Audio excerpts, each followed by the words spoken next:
नमस्कार मंडळी, लग्नानंतर होईलच प्रेम मालिकेच्या पुढील भागात आपल्याला असं पाहायला मिळालं. आता काव्या आर्याला विचारत असते की आर्या खरं सांग ना, कोण आहे या बाळाचा बाप. तर आता ती आर्या आहे, ती काही सांगत नाही. तर मग काव्या म्हणते ठीक आहे, उद्याचा दिवस संपायच्या आतमध्ये मला सांग की कोण आहे या बाळाचा बाप. मग आता आर्या शॉक असते आणि जीवाकडे बघत असते, कारण आता आर्याला जीवाला सुद्धा म्हणते की जीवा तू सांग तरी. तर जीवा म्हणत असतो की उद्याचं तुला कळेल.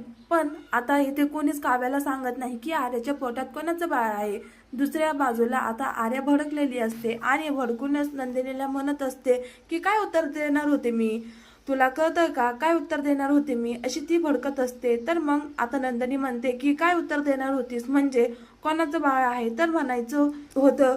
तर मग आर्या म्हणते मग काय सांगणार होते, का हे बाळ जीवाचं आहे. तर नंदिनी खूपच भडकते आणि म्हणते फक्त जीवाचं नाही, तर जीवा आणि नंदिनी या दोघांचं बाळ तुझ्या पोटात आहे.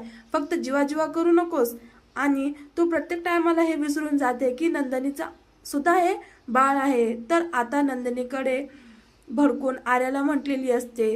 तर हा आहे आजचा पुढील भाग. तुम्हाला कसं वाटलं कमेंट करून नक्की सांगा. धन्यवाद.